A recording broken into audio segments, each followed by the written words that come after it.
वालेकुम स्टूडेंट्स, आज हम स्टार्ट कर रहे हैं थर्ड सेमेस्टर आरएसटी का कोर्स और इसमें हम सबसे पहले स्टार्ट करते हैं एक्स रे ट्यूब के बारे में। तो आज की वीडियो में हम एक्स रे ट्यूब के बारे में पढ़ेंगे और इसके कंपोनेंट्स के बारे में पढ़ेंगे। ठीक है, एक्स रे ट्यूब में हमारे पास बेसिकली जो आ रहा है वो हमारे पास टू कंपोनेंट्स आ रहा है। ठीक है, फर्स्ट जो हमारे पास आ रहा है कंपोनेंट वो है हमारे पास एक्सटर्नल कंपोनेंट। फिर एक्सटर्नल कंपोनेंट में जो स्ट्रक्चर आ रहा है वो है हमारे पास सपोर्ट सिस्टम। ठीक है, सेकेंड पे जो हमारे पास आ रहा है वो है प्रोटेक्टिव हाउसिंग।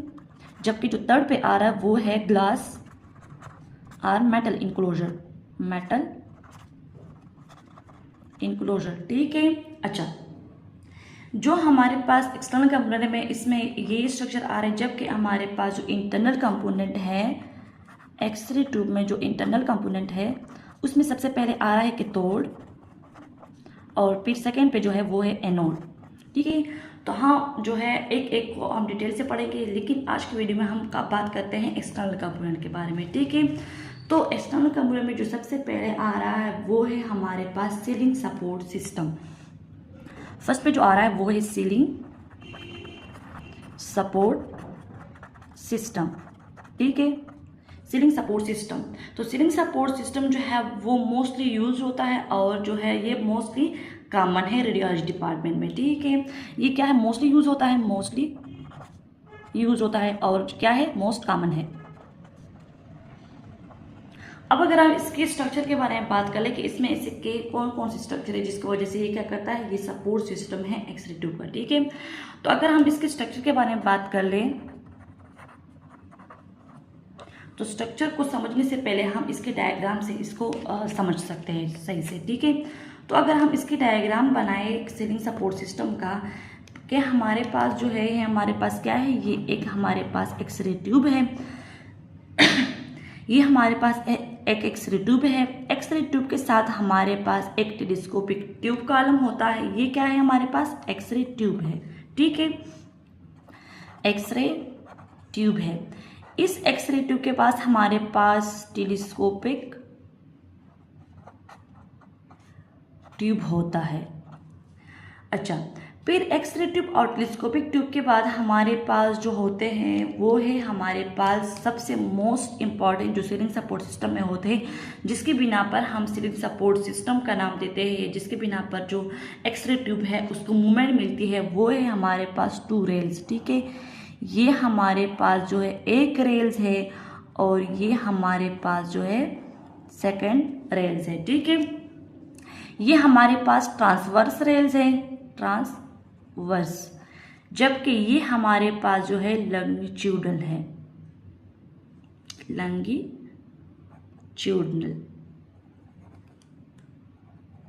ठीक है, अच्छा, तो इस वजह से क्या होता है, इस वजह से जो ट्रांसवर्स रेल्स है इसकी वजह से ट्रांसवर्स मूवमेंट होगी। ठीक है, इस तरफ मूवमेंट होगी, जबकि जो लंगिट्यूडल रेल्स है इसकी वजह से लंगिट्यूडल मूवमेंट होगी इस तरफ। ठीक है, इस तरफ मूवमेंट होगी। तो ये इन स्ट्रक्चर की वजह से क्या होता है, इन स्ट्रक्चर की वजह से मूवमेंट होती है ट्रांसवर्स और लंगिट्यूडल मूवमेंट, जबकि या तो है ट्रांसवर्स लैग्रेशन मूवमेंट हम कह सकते हैं या हम परपेंडिकुलर मूवमेंट भी कह सकते हैं, जिसकी वजह से क्या होता है, जो हमारे पास एक्सरे ट्यूब है वो मूव हो सकता है। ठीक है, इन रेल्स की वजह से हमारे पास क्या होता है, इन रेल्स की वजह से हमारे पास जो है परपेंडिकुलर मूवमेंट होगी और जो रेल्स होते हैं वो हमारे पास परपेंडिकुलर सेट होते हैं एक्सरे ट्यूब पे, और एक्सरे ट्यूब जो है वो क्या होता है, वो मूव होता है। ठीक है, अच्छा, अब अगर हम बात कर ले कि हमारे पास जो टेलीस्कोपिंग कॉलम आ रहा है वो क्या होता है, हमारे पास जो एक्सरे ट्यूब में टेलीस्कोपिंग कॉलम आ रहा है वो क्या होता है। ठीक है, टेलीस्कोपिंग कॉलम। ठीक है, तो टेलीस्कोपिंग कॉलम जो है वो हमारे पास क्या होता है, टेलीस्कोपिंग कॉलम जो है उसने अटैच किया हुआ होता है एक्सरे ट्यूब को रेल्स के साथ। ठीक है, चाहे वो ट्रांसवर्स रेल्स हो चाहे वो लंगिट्यूडल रेल्स हो, उसको अटैच किया हुआ होता है एक्सरे ट्यूब के साथ, और एक्सरे ट्यूब के साथ जब अटैच किया होता है तो क्या करता है, उस मूवमेंट के थ्रू एडजस्ट करता है SID को, जो हमारे पास source of image receptor distance होता है उसको एडजस्ट करता है। ठीक है, ये क्या करता है, ये अटैच करता है एक्सरे ट्यूब को एक्सरे ट्यूब को रेल्स के साथ, ठीक है, रेल्स के साथ अटैच करता है और जिसकी वजह से इन मूवमेंट की वजह से क्या करता है, एडजस्ट करता है SID को, ठीक है। तो ये क्या करता है, ये हमारे पास क्या है, टेलीस्कोपिंग कॉलम का रोल है। क्या कैसे करता है ये, फॉर एग्जाम्पल हमारे पास इस तरह मूवमेंट होगी, ठीक है, तो ये मूवमेंट जो होगी वो हमारे पास किसकी होगी, ये टेलीस्कोपिंग कॉलम की होगी, ठीक है। तो इस वजह से हमारे पास SID जो है वो एडजस्ट हुआ होगा। अच्छा, अब बात करते हैं डिटेंट पोजीशन में, कि हमारे पास जो सीलिंग सपोर्ट सिस्टम में पोजीशन आती है या जो एक्सरे ट्यूब में हमारे पास पोजीशन आती है, जिसकी वजह से जो एक्सरे ट्यूब जो है वो लॉक हो जाता है और इसके बाद जो है वो मूव नहीं कर सकता। मतलब अगर हम बात करें कि एक्सरे ट्यूब ये मूव करेगा, ठीक है, तो एक टाइम आएगा कि एक्सरे ट्यूब जो है वो मूव करना बंद हो जाएगा, ठीक है। तो जब ये मूव करना बंद हो जाएगा और इसकी जो मूवमेंट होगी वो लॉक हो जाएगी, तो वो क्या पोजीशन होगी, ठीक है, तो वो हमारे पास जो पोजीशन होगी उस पोजीशन को हम कहते हैं डिटेंट पोजीशन, ठीक है, डिटेंट पोजीशन, ठीक है। डिटेंट पोजीशन किसे कहते हैं, डिटेंट पोजीशन इसे कहते हैं कि जब हमारे पास एक्सरे ट्यूब मूव हो रहा होता है, ठीक है, और SID जो है वो एडजस्ट हो जाती है, ठीक है। जब हमारे पास एक्सरे ट्यूब जो है वो सेंटर में आ जाता है और जो SID जो है वो स्टैंडर्ड हो जाती है, ठीक है, या स्टैंडर्ड हो जाती है या एडजस्ट हो जाती है, तो हमारे पास एक्सरे ट्यूब जो है वो खुद ब खुद लॉक हो जाता है। जब वो लॉक हो जाता है तो इस पोजीशन को हम डिटेंट पोजीशन कहते हैं, ठीक है। इस वजह से क्या हो जाता है, इस डिटेंट पोजीशन की वजह से हमारे पास जो एक्सरे ट्यूब जो है वो क्या हो जाता है, वो लॉक हो जाता है, या हम जो है हम इस पोजीशन को या जो हमारे पास एक्सरे ट्यूब की लॉक है वो हम मैनुअली भी कर सकते हैं, ठीक है, या जो है कुछ सिस्टम ये खुद ही ये सिस्टम वो होता है सेलेक्ट किया होता है, या जो हम मैनुअली भी इस जो एक्सरे ट्यूब है उसको लॉक कर सकते हैं, ठीक है। अच्छा, फिर हम बात करते हैं फ्लोट की, ठीक है, फ्लोट लॉक की। एक हमारे पास डिटेंट पोजीशन है, फिर हमारे पास जो है वो है फ्लोट लॉक, ठीक है। फ्लोट लॉक क्या है, फ्लोट लॉक ये है कि हमारे पास जो फ्लोट लॉक होगी उसकी वजह से हमारे पास जो एक्सरे ट्यूब है वो मूव कर रही होती है, ठीक है। फ्लोट लॉक जब हम ऑन करते हैं या फ्लोट लॉक जब हम करते हैं तो इसकी वजह से एक्सरे ट्यूब जो है वो मूव कर रही होती है, लेकिन फ्लोट लॉक जो है वो हम बहुत ज़्यादा भी नहीं करेंगे और बहुत कम भी नहीं करेंगे। फ्लोट लॉक जो है उसकी वजह से जो एक्सरे ट्यूब जो है वो फ्रीली मूव करता है, ठीक है, एक्सरे ट्यूब मूव करता है फ्रीली, ठीक है। तो फ्लोट लॉक जो है उसमें अब ये भी है कि फ्लोट लॉक हम किस हद तक वो कर सकते हैं, एडजस्ट कर सकते हैं, ठीक है। तो फ्लोट लॉक जो है वो हम 1 मीटर से ज़्यादा एडजस्ट नहीं कर सकते,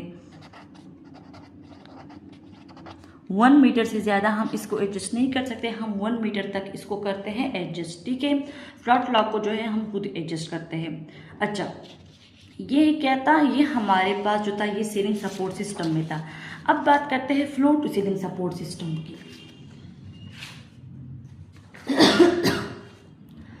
क्या, अब बात कर लेते हैं फ्लोर टू, सेकंड नंबर पे जो है वो है फ्लोर टू सीलिंग सपोर्ट